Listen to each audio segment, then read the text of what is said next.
This is my grandmother sending a message to my mother in the US.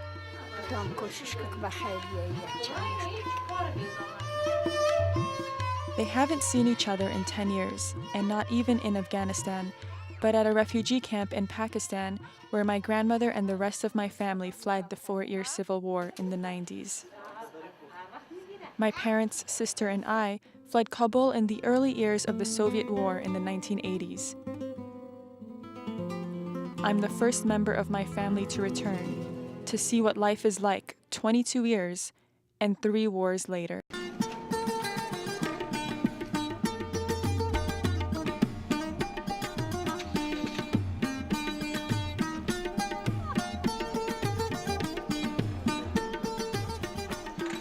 Since the Soviet tanks rolled in and the saga of devastation began in Afghanistan, my homeland seemed completely foreign to me. All that changed sitting face to face with my grandmother.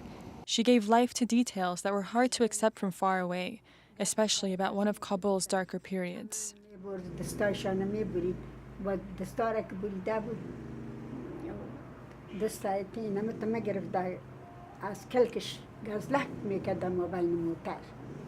She told me living in today's Afghanistan is like living in a king's palace after everything she's experienced.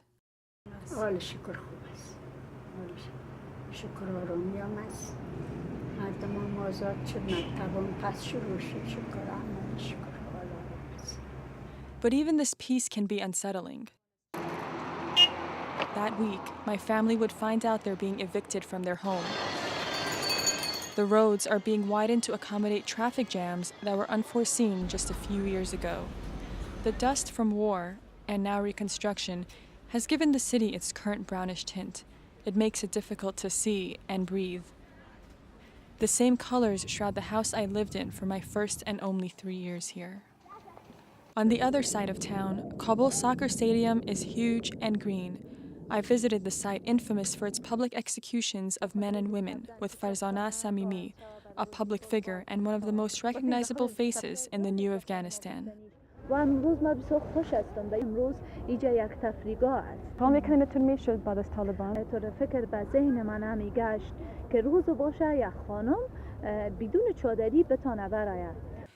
the burqa, like the dust that blankets the city today, also made it difficult to breathe. My aunt still keeps hers because she says it stole 5 years of her life.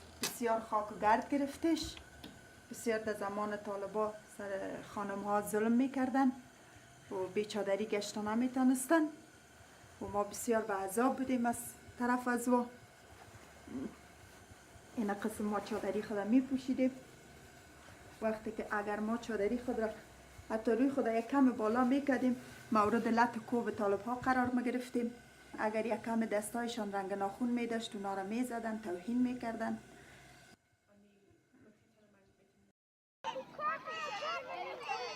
But it's still difficult for women and girls to comfortably socialize, if not for places like Bagh-e-Zana, literally the women's park, which welcomes only females and young children. That's where I met these group of girls. Is life hard here for you? No, it's good. No, it's going well. Were you here during the Taliban? Yeah, I was. Yeah, we were in during the Taliban. It wasn't good, but now it's going well. Life is going well. 15-year-old Maihan fled to Pakistan with her family during the last year of Taliban rule. But fortunately, the transition government of Karzai came to Kabul and we all came back to Kabul. Still, she told me that she hopes to leave Kabul to study abroad. Daily life in the city may be better, but the economy still provides few opportunities for young women like Maihan. In the newly liberated Afghanistan, the women's part keeps females segregated, just as they were in the past. But I realize it also provides shelter to girls from a place where there's still many relics of war. Matula Deoti just graduated from Kabul University. He's an aspiring journalist. You can see this place name is Makriani Kona. This place was the center of war. These burned buses are all remnants of the 4-year civil war in the 90s. But it's unclear, Matula tells me, whose bullets are in the walls of this building. The safest place in Kabul, I think this place, and it's the center of Kabul. Bilal Sarwari, who had fled the country during the civil war, returned like the dozens of other foreign journalists after September 11. The fact that we Afghans went to vote for Karzai, 10 million of us, every single vote was no to the civil war, was no to terrorism and Al-Qaeda, was no to the Taliban. But what did they say yes to?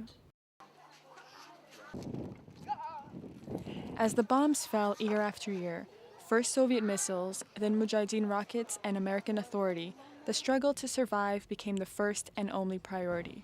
Now that there's relative peace, at least on the surface, Afghans are ready to catch up with the world. Under the Taliban, mass media was completely suppressed.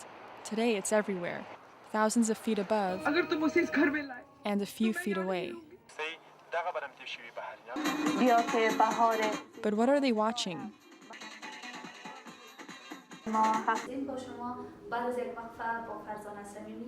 Tolo Network airs Farzana Samimi's cooking show and others once unimagined in Afghanistan. MTV-style music programs, news broadcasts in both Dari and Pashto, and sports. It's one of 4 TV networks that have become a singular obsession for 15 million people in 14 provinces. And it's the first time the country has seen independent media that's not state-controlled. Samimi records her cooking show in one of the few clean and modern venues in the city, the Kabul Serena Hotel.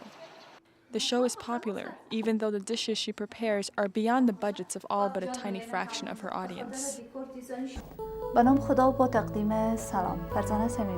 The outside world also calls her the Afghan Oprah, though Samimi hasn't even heard of her popular namesake.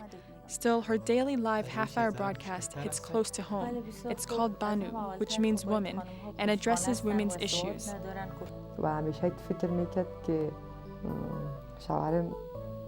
آدم بسیار خراب است کدش برخاش میکرد جنگ میکرد کوچکترین گپ حتی خوبی شود سرش بد میخورد طبعا کس را که آدم دوست نداشته باشه گپ خوبش هم سر آدم بد میخورد. The 28-year-old veterinary student turned talk show host says her 2 shows belong to women because of the rights they've lacked. و چون وضع زنها در اجتماع ما بسیار خوب نیست خواستم مشکلات از اونا را انعکاس بدم حتی درد دل خود به فامیل خود گفتن نمیتونن بگن اونا وقتی که از طریق تلویزیون میشنون بر من خط روان میکنن میگن تو نمو درد دل که ما داریم تو میگی دل ما خالی میشه. That's a revolution. For the first time you've got an Afghan woman, she's coming and she's talking on TV about her rights, about her problems, and you're educating people. But even the minor details can cause controversy.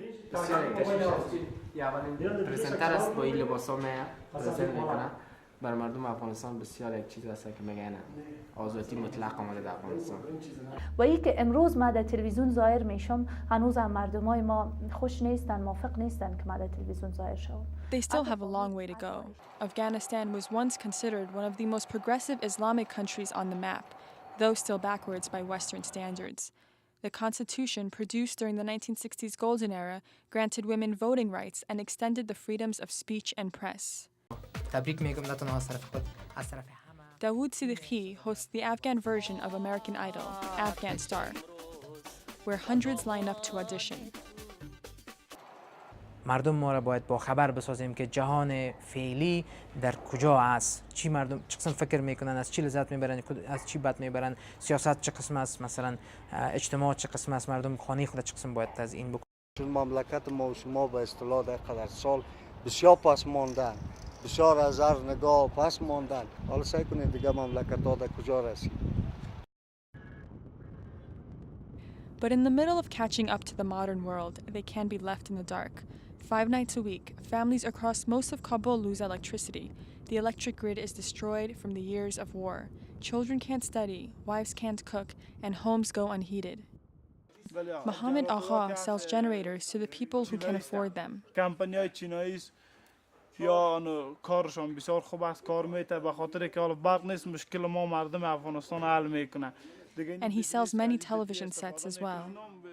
بسیار خوب تلویزیون سنیست 14,000 افغانی قیمتشان است. 10 کانتینر 20 کانتینر 40 فوت میاد افغانستان. فروشات بسیار زیاد است. من اخبار مطالعه کردن نمیتونن و اونا میتونن که از طریق تلویزیون خبرها را تعقیب کنن. اعلانات روز اینا باید تعقیب کنن. از این طریق اینا بسیار علاقمندی با ذاتی مطبوعات دارن. The people are resilient.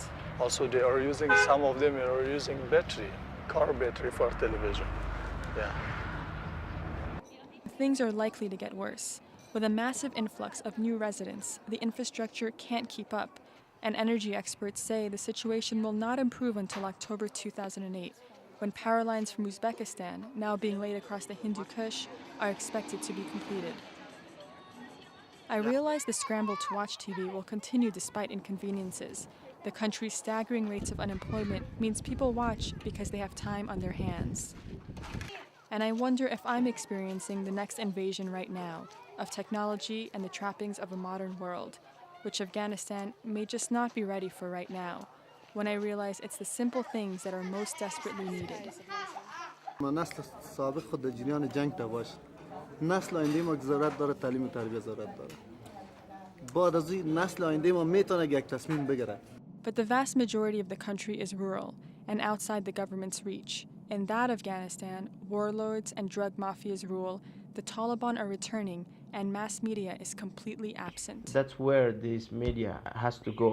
People don't know anything about democracy. People don't know anything about press. People don't know anything about women's rights. البته با چیزایی که مخالف علنا و To be a visible symbol of the new Afghanistan is not without risks. Last year, a popular MTV-style host, Shema Riazi, Samimi's precursor, was murdered. پس خداوند میخوایم شرایط افغانستان خوب شود که من زیادتر بتانم که در این عرصه کار بکنم و بسیار آزادانه کار بکنم.